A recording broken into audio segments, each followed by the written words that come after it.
வணக்கங்களே, கடவுளூர் TV நேயருக்கு Lakshmanan அன்பு வணக்கங்கள். இப்போ நம்ம பார்க்க போகிறது வார ராசி பலன் 8ஆம் தேதியிலேருந்து 14ஆம் தேதி வரை எப்படி இருக்க போகுது தான் பார்க்க போகிறோம். எப்போதும் சொல்லதான் லக்னத்துக்கு பாருங்கள், ராசிக்கு பார்ப்பது லக்னத்துக்கு பார்க்க ரொம்ப பர்ஃபெக்டாக இருக்கும். உதாரணமாக ஒரு மகர லக்னம் விருச்சிக ராசினா விருச்சிக ராசிக்கான பலன்களை பார்க்கறதோடு மகர ராசிக்கான பலன்களை பார்க்கும்போது ரொம்ப பர்ஃபெக்டாக இருக்கும்.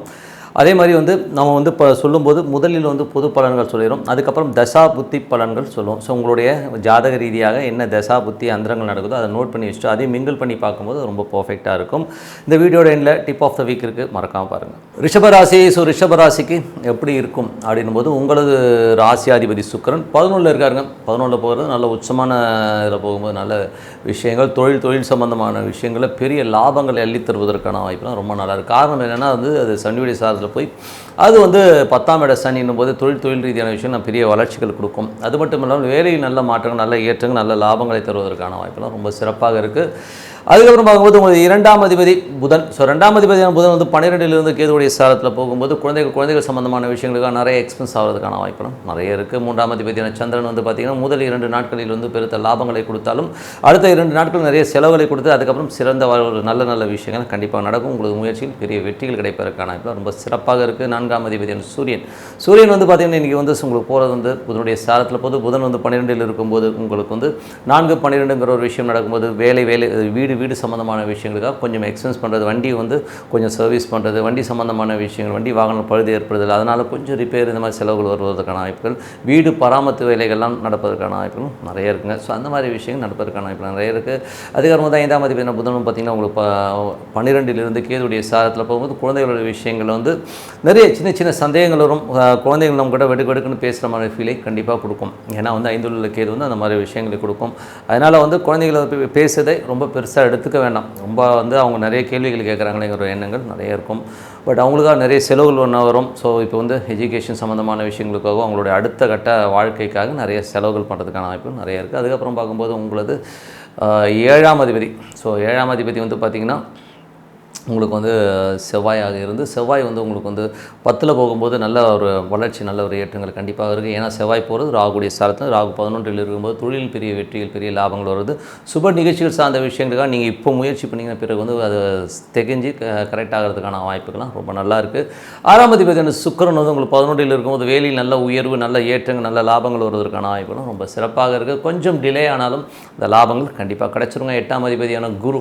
ஸோ 8ஆம் அதிபதியான குரு பார்த்திங்கன்னா உங்களுக்கு 12ல் இருக்கிறது. அதுவும் சுக்கிரனுடைய சாரத்தில் போகும்போது அது பெருத்த லாபங்கள் எழுதி தரதுக்கான வாய்ப்புகள்லாம் நிறையா இருக்குது. அதுவும் பார்த்திங்கன்னா அது குரு சுக்கிரனுடைய சாரத்தில் சுக்கிரன் 11ல் இருக்கும் விபரீத ராஜயோகங்களை தருவது, மறைமுகமாக ஒரு பெரிய பணம் வருவதற்கான வாய்ப்புலாம் இருக்குது, மறைமுகமாக. ஓகேங்களா?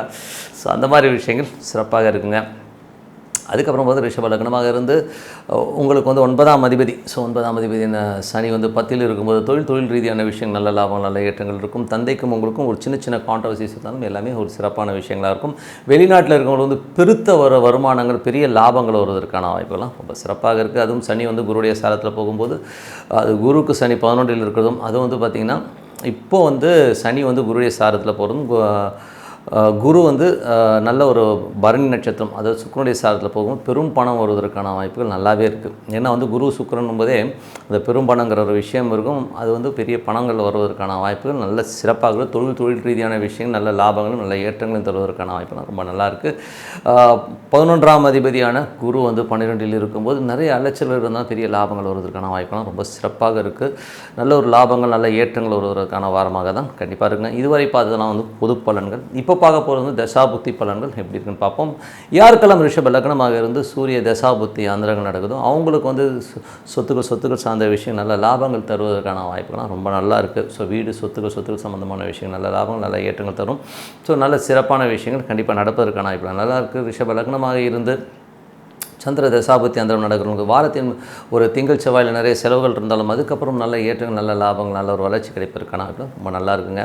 ரிஷப லக்னமாக இருந்து செவ்வாய் தசாபுத்தி அந்தரம் நடக்கிறவங்க செவ்வாய் பார்த்திங்கன்னா உங்களுக்கு 12 மற்றும் 7ஆம் அதிபதியாக இருக்கும்போது சுப நிகழ்ச்சிகள் சார்ந்த விஷயத்துக்காக கொஞ்சம் செலவு பண்ணுறதுக்கான வாய்ப்புகள் நிறையா இருக்கும். தொழில் ரீதியான விஷயங்களில் நல்ல ஏற்றங்கள், நல்ல லாபங்கள் வருவதற்கான வாய்ப்புலாம் ரொம்ப நல்லா இருக்குங்க.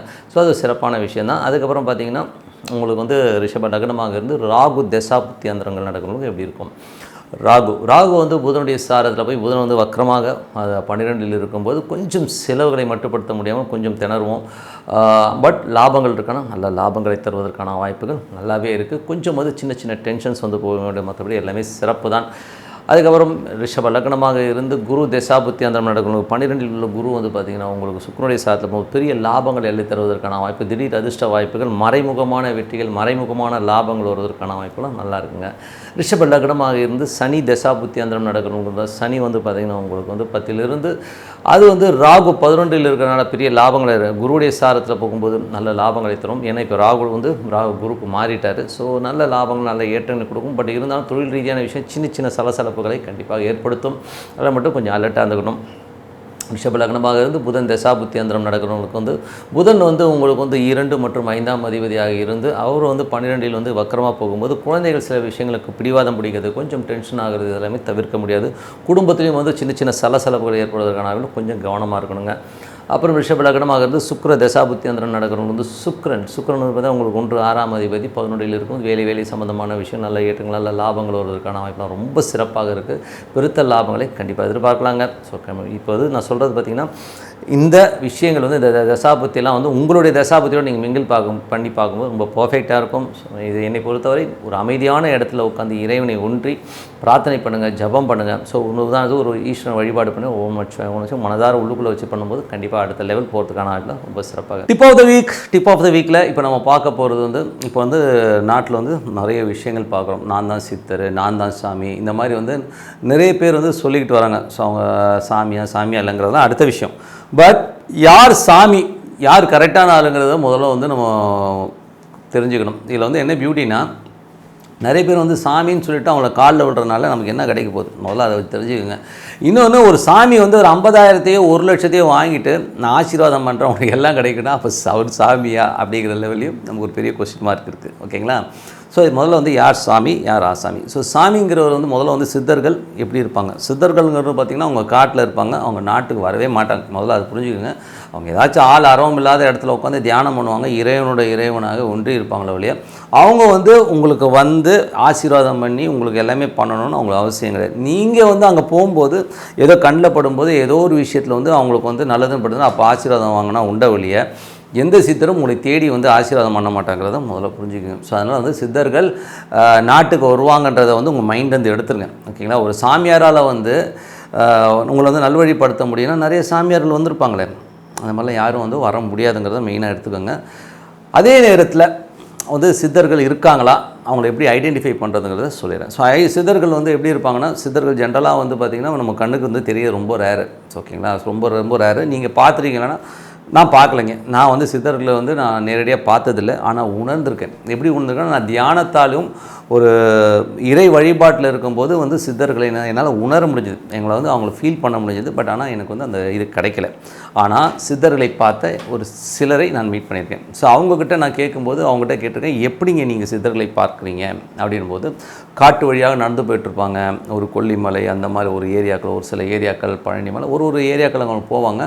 அவங்க வந்து சில தியானங்களுக்காகவும் ஒரு சில விஷயத்துக்காகவும் போகும்போது ஒரு சில இடங்களில் வந்து திடீர்னு ஒருத்தர் இருப்பாராம், துணியே இருக்காது அவங்கள்ட்ட. ஸோ துணியே இருக்காது, ஆனால் அவங்க வந்து மெடிடேஷனில் இருப்பாங்க. நமக்கு பார்த்தோன்னே ஒரு மாதிரியாக இருக்கும், என்னடா அது அப்படின்னு சொல்லி திரும்பி பார்த்தா ஆள் இருக்க மாட்டாங்க. அதே நேரத்தில் வந்து அவங்க இருக்கிற இடம் இருக்குன்னா சில பேர் வந்து குப்பை தொட்டி குப்பை கூலங்கள்லாம் இருப்பாங்க. என்ன அப்படி இப்படின்னு கண்ணாமலாம் பேசிகிட்டு இருப்பாங்க. நம்ம பார்த்தா வந்து ஒரு மனநலம் பாதிக்கப்பட்டவரோ அப்படிங்கிற லெவலில் நமக்கு தோணும். ஸோ அந்த மாதிரி ஒருத்தர் இருப்பார்.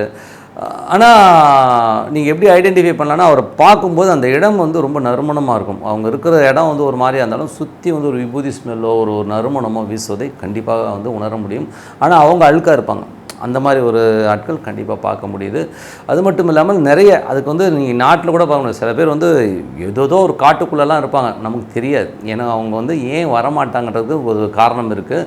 ஏன் வந்து அவங்க சராசரி மக்களோட சித்தர்கள் தொடர்பு கொள்வதில்லைன்னா அவங்க வந்து இறைவனை நோக்கி பிரார்த்தனை பண்ணி மனதார பிரார்த்தனை பண்ணும்போது அவங்க அந்த பவர்ஸ்லாம் இருக்குங்க. இப்போ உதாரணத்துக்கு வந்து ஒருத்தர் வந்து ஒரு பவர் ஏற்றிக்கிறாருன்னு வச்சுப்போமே, ஒரு இறைவனை ஒன்றி இறைவனாக இருந்து ஒரு பவர்ஸ் ஏற்றிட்டு வராருன்னா அவர் நாட்டுக்குள்ளே வராருன்னு வச்சுப்போம். நாட்டுக்குள்ளே வந்துட்டு ஒரு 100 பேருக்கு அவர் பார்க்கும்போது அவருக்கு அந்த பவர் இருக்கும். அவரை வச்சு ஆசீர்வாதம் பண்ணுறது அதில் வந்து ரொம்ப நல்லாயிருக்கும்.